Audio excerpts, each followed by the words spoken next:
KTO Radio présente À haute voix, la lecture intégrale des œuvres spirituelles majeures. Aujourd'hui, Augustin ou le Maître est là de Joseph Malègue.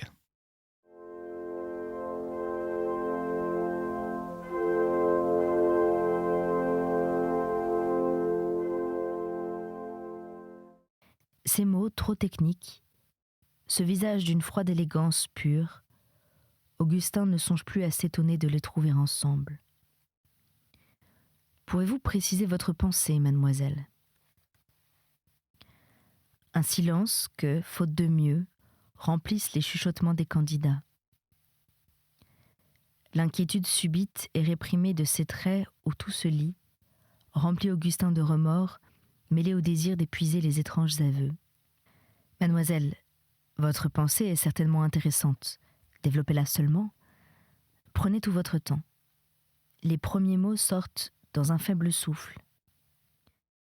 Mais on revoit vite cette fermeté fine et cette franchise, dans la grâce qui font naître d'habitude au fond du cœur des hommes de violents instincts de vie, à deux, et la volupté d'un enivrement partagé, en des paysages confidents. Si, par impossible, dit-elle, un chimiste ignorait la vie, il ne verrait nulle différence entre les éléments chimiques du protoplasme cellulaire et les autres molécules qui sont hors des protoplasmes. Un peu plus de complexité seulement. Il les verrait cependant dans un ordre spécial, dont la matière inerte n'est pas l'habitude. Il les verrait organisés.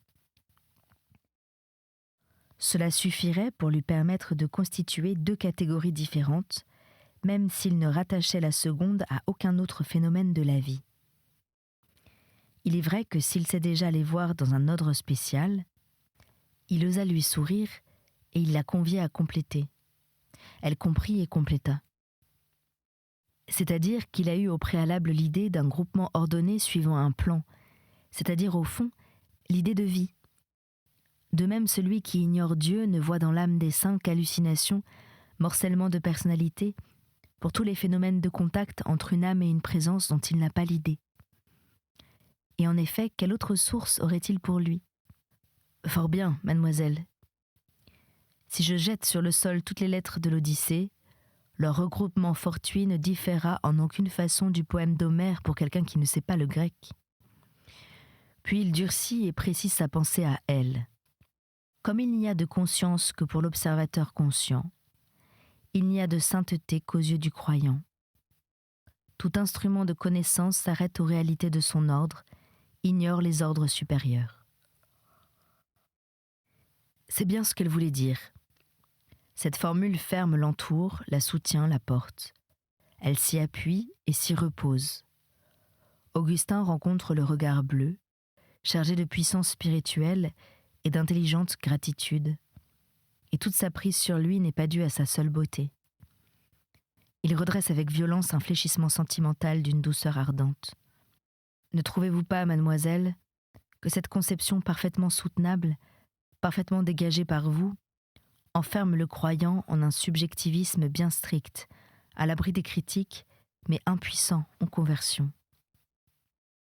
Derrière la jeune fille, une tache noire protrude avec prudence, se développe en épaule, attire à elle une large oreille, des cheveux en velours ras, la moitié d'un front, un œil unique, énorme.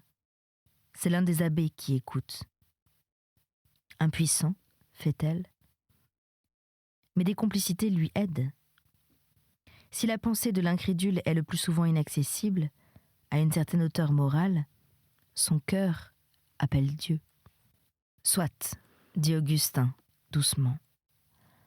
À cause d'une certaine inertie des habitudes intellectuelles, la pensée de l'homme dans les premiers moments de l'expérience religieuse ne fait jamais que la théorie de l'état précédent, tandis que l'état suivant perce déjà parmi ses inquiétudes. Ce retard de la théorie sur l'invention ne me déplaît pas. J'admets fort bien aussi à une certaine hauteur morale. Dieu est une prime. Monsieur Boutroux, dans son introduction à Zeller, a cette phrase toute aristotélicienne. Je cite de mémoire, mais son texte n'est pas fort loin de cela. Lorsque, dit-il, l'être a atteint toute la perfection dont sa nature est capable, cette nature ne lui suffit plus. Il a acquis l'idée claire du principe supérieur dont cette nature s'inspirait sans le savoir. C'est ce nouveau principe qu'il a désormais l'ambition de développer. Vous vous rappelez peut-être, mademoiselle ? Non, mademoiselle de Préfaille n'a jamais lu l'introduction à Zeller. Sa respiration coupée nette le dit sans embâge. Elle paraît chassée d'un Éden. Augustin la rassure avec une douceur où rien d'autre ne se voit. Vous avez le droit de ne pas l'avoir lu. Ne sont à votre programme ni Aristote, ni les présocratiques. Il lui semble la protéger d'un bras fort et invisible. C'est le seul bonheur qu'il se permette.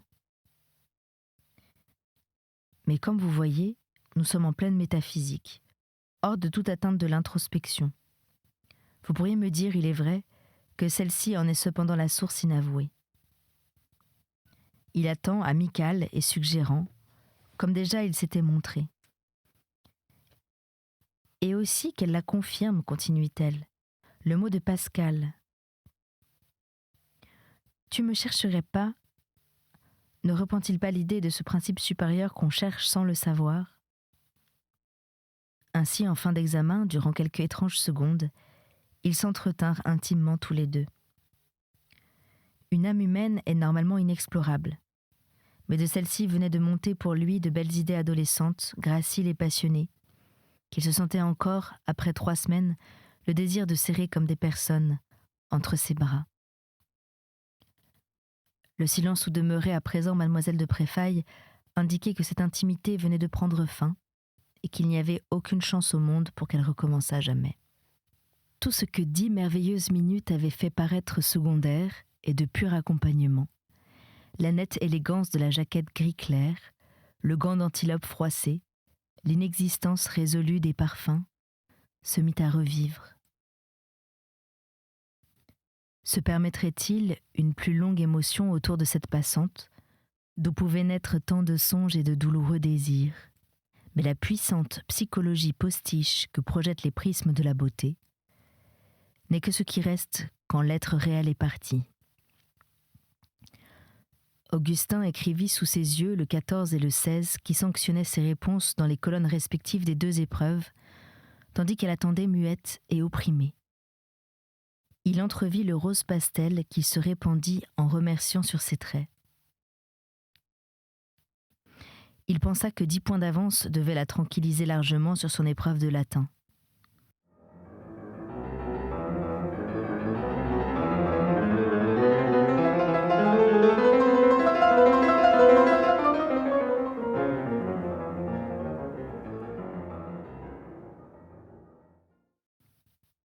Il ne la regarda pas s'en aller.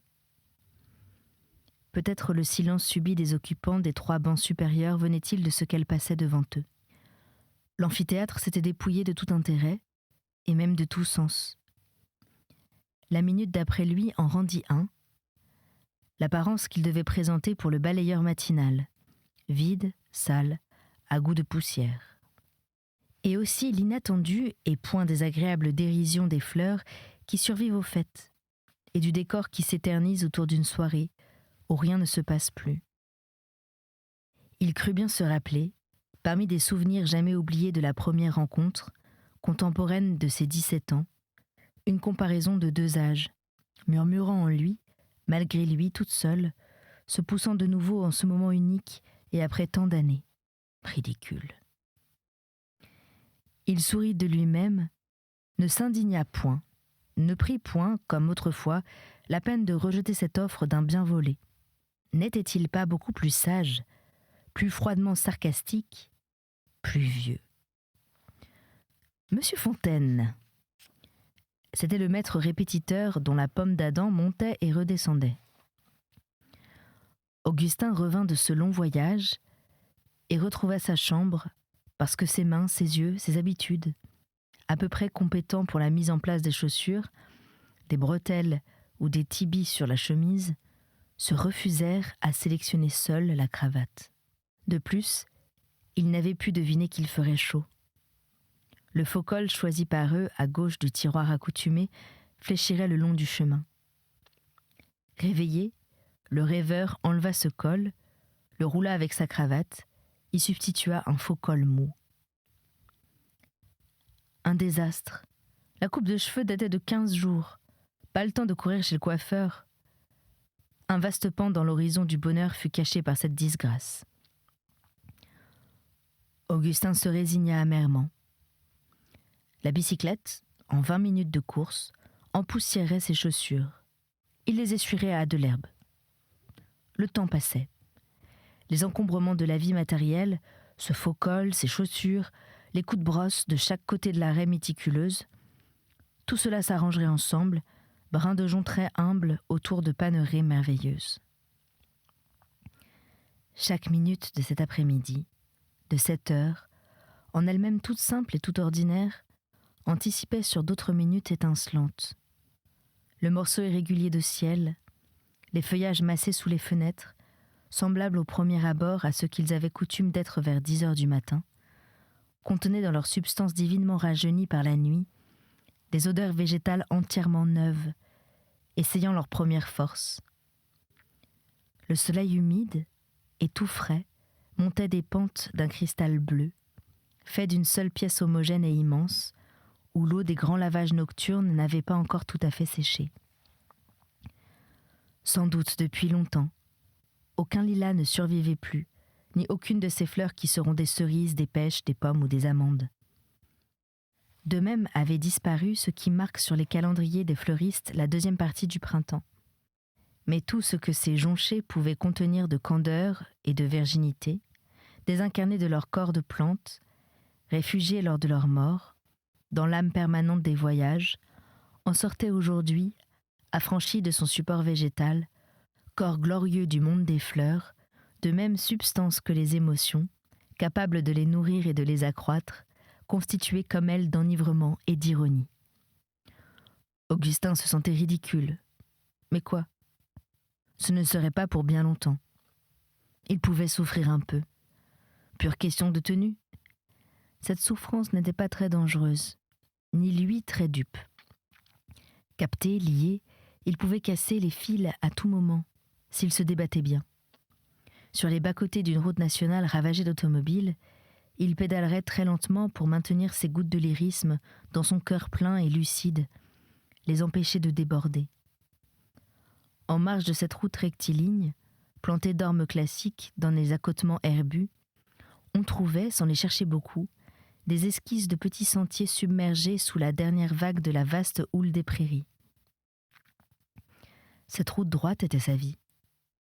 Il s'était égaré 1 heure dans le plus beau de ces sentiers. Et peut-être que tout était fauché maintenant, depuis cette fin de juin où il l'avait vu, sauf justement quelques souvenirs, comme des touffes oubliées. Un quart d'heure avant le moment raisonnable de partir, Augustin décida d'aller revoir Bébé qu'il avait entendu pleurer pendant la nuit. Bébé était à peu près consolé. Il suçait son biberon avec rancune et bouderie. Il s'alanguit dans les bras qui le prirent, au lieu de rire à la vie comme à l'ordinaire. « Nous sommes grognons, oncle. Nous avons 2 dents qui vont percer. Cela change tout, voyez-vous. Nous ne sommes qu'un tout petit, mal fait pour la douleur. » « J'en ai pour 1 demi-heure de pleurnicherie avant qu'il dorme, continua Christine. Ce n'est pas dans ses habitudes. Je n'aime pas beaucoup cela. Je sais bien que le temps est anormalement chaud. » La cuisine où il vint ensuite embrasser sa mère restait assez fraîche cependant. Elle épluchait minutieusement un plat d'épinards. Elle avait mis des besicles de presbyte à monture de fer. Il vit luire dans ses yeux son éternelle tendresse irrassasiée. « Ne te presse pas trop. Ne prends pas chaud. Ne tombe pas. Repose-toi bien. » Repose-toi. Âme maternelle, doucement ascétique, pour qui presque aucun plaisir ne valant qu'on l'éprouve, le plaisir qui s'offre à son fils prend l'excuse d'un repos. Augustin connaît ces mots et leur riche sens intérieur. Un peu honteux de lui-même, conscient d'être fait de fumée, le monde enchanté ferme sans bruit ses grandes portes d'or devant la densité de ce dénuement magnifique. Le parc où marchait Augustin l'arrêta, comme jadis, dès les immédiats 20 mètres, lors de sa première et lointaine visite. Une zone d'appropriation privée s'y différenciait soudainement, plus nette encore qu'autrefois, dans la beauté générale de la terre. Non, il y eut défense formelle de passer, brandissement du code civil. Mais l'équilibre des retraites et des avancées, la concavité calculée des rideaux forestiers, l'amenuisement des avenues entre des êtres pourpres qui servaient de pylônes initiaux et le bleuté des points de fuite, tout trahissait une ordonnance pensée, avant d'être peinte en vert et roux sur la table rase des étendues. Un mutisme chargé de réserve vous écoutait marcher. Propriété privée aussi, l'étincelant silence du plein midi. Au ras des pièces d'eau, sur la cime rugueuse des futaies, partout où elle pouvait trembler contre un arrière-fond bleu, des stries incolores chatouillaient l'air chaud. Secoué d'émotions confuses, Augustin s'intimidait, s'attardait, cherchait des atermoiements. C'est alors qu'il trouva les roses. De chaque côté de l'allée centrale, elles se disposaient en corbeilles ovales et ordonnées. C'était leur seconde ou troisième floraison. Bénéficiant de fréquents arrosages, un liseré privilégié de prairies bordait autour d'elle les roux tapis de fin juillet.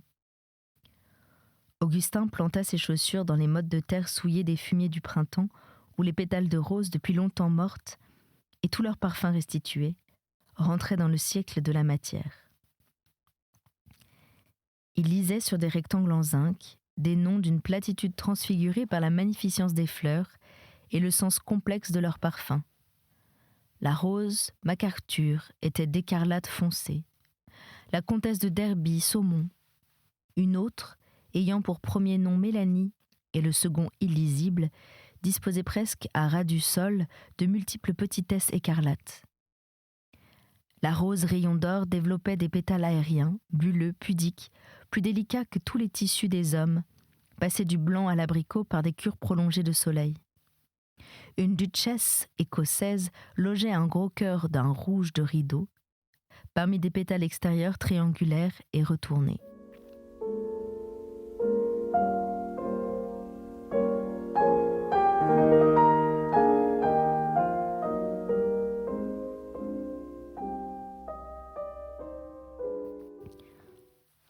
Augustin multipliait les interprétations autour de l'odeur de rose, encerclant d'approximations parlées sa confidence délicieuse et intraduisible.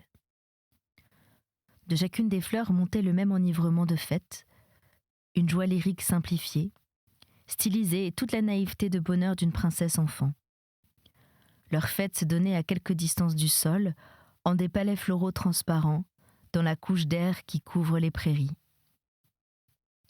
C'est là qu'elles exhalaient cet émerveillement candide et continu, cet enivrement de se sentir aimé, qui est l'essentiel de leur parfum, la similitude humaine la plus proche de son impénétrable limpidité. Mais les variétés naissaient au second regard. Sur ce fond commun d'odeur de rose, se posait suivant les espèces un goût de poivre, de thé, d'épices, de miel, une odeur de mai et de reposoir, et même une vague exhalaison d'encre. Le tout, dilué dans une sorte d'eau plus limpide que toutes les sources, venue tout droit de fontaines célestes sans passer par la terre, gardant de l'azur dans ses souvenirs. Tantôt posé à plat sur la superficie glacée de l'arôme, tantôt fondu en pleine épaisseur, indiscernablement mêlé à ses empâtements, tout le détail sentimental de l'odeur changeait comme sa substance. Il offrait à goûter l'alanguissement, la gravité, la lassitude d'un bonheur continu, des abjonctions de mélancolie, d'extrême adolescence, de larmes sereines, mille aveux couverts, mille facettes morales subtilement distinctes dans l'impossibilité de toute dénomination.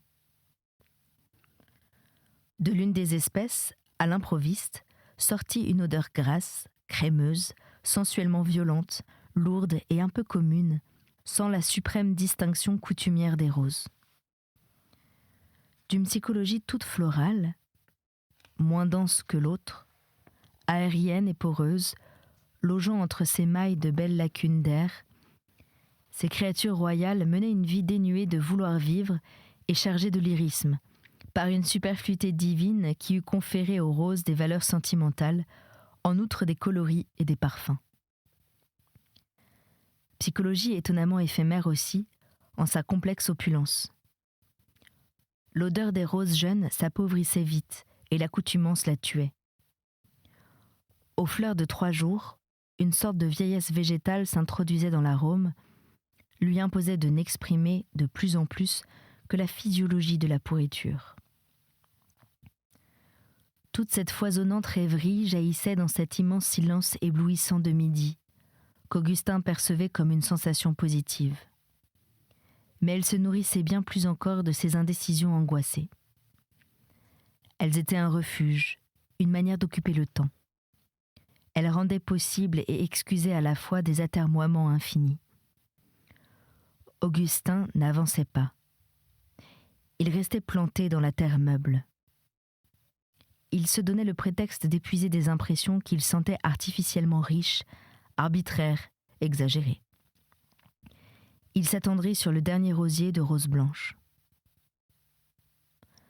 D'un blanc de linge, dépouillé non seulement de toute couleur accessoire, mais même de tout parfum, l'extrême pointe de l'exploration n'y découvrait que la présence profonde, sourde et mielleuse des pollens, voisine, quoiqu'en moins épais, de l'enivrement des lys. Des étamines orange et pâles transparaissaient à travers les pétales clos formant voûte sur le cœur délicat des roses. Cette odeur passionnée, pure et insensuelle, des roseraies différait du parfum d'autres fleurs. L'œillet, par exemple, qui est plein d'esprit, d'ironie cavalière et d'intelligence, d'un parfum poivré, hardi et mordant, comme un son d'alto. Encore plus d'odeurs communes et grumeleuses, le chèvrefeuille ou le lilas, épaisse, liquoreuse, mal décantée, chargées de toutes sortes de voluptés criardes, en outre de leur essence de lilas ou de chèvrefeuille, qui étant l'unique est l'inexprimable. Augustin releva la tête, regarda l'heure, s'évada de la roseraie, tendu, tremblant, ridicule, brûlant de l'envie de fuir très loin de la présence pressentie. Une observation rétrospective permettait de localiser le phénomène au premier pas qu'il avait fait sur les graviers du parc, dès l'abandon de la bicyclette. À la pensée d'Anne de Préfaille, dont jouait si souvent sa mémoire, lorsque l'éloignement en rendait le maniement inoffensif, succédait Anne véritable, réelle et toute proche. La plus éperdue timidité et la plus haineuse lui contractaient la gorge. Comme un certain moment de l'examen, il la détesta. L'attente brisait son souffle. Insoucieuse de cette géhenne, en désaccord scandaleux avec elle, une émotion lourde, douce, insupportable, gonflait. Pour quel futur éclat ? Des coups de vent passaient, sentant les forêts, précurseurs des changements de temps. Venu de nulle part, il commençait d'exister au milieu même des prairies, soulevait des feuilles, les reposait, se reposait eux-mêmes, rentrait dans l'air, indiscernable. Une fois franchi l'ultime corbeille de roses, se proposèrent comme nouvelle protection des massifs de rhododendrons tassés contre le sol, ballons défleuris où persistaient les 1000 traits des pistils. Mais après, un grand espace découvert, juste sous le perron, où elle se trouverait peut-être, à moins qu'elle ne fût dans quelque vestibule, derrière cette énorme porte en glace et fer forgé, ridicule en un vieux château. Au plus tard, il l'apercevrait en un vague salon Louis XVI, puisque cette époque s'associait à elle, assise sur quelque bord de canapé, banal comme un portrait historique, une de ses fines chaussures pendant de haut. Il pourrait revoir aussi, relevé cette fois, interrogateur, d'une indifférence délicate sous ses sourcils vatos, les regards dont il n'avait vu que l'anxiété. Et puis non, ce n'était pas le type, du moins pas entièrement. Il finirait bien par identifier, dans son origine historique exacte, cet irritant mélange. Décision, dédaigneuse grâce, rêverie, attention tendue et glaciale ardeur. C'était À Haute Voix, une émission de KTO Radio. Aujourd'hui, Augustin ou le maître est là de Joseph Malègue. Lecture, Anne-Céline Pellarini. Captation et réalisation, Aymeric Plouminec et Thibaut Dagalier. Une émission disponible en podcast sur ktoradio.com et sur l'application KTO Radio.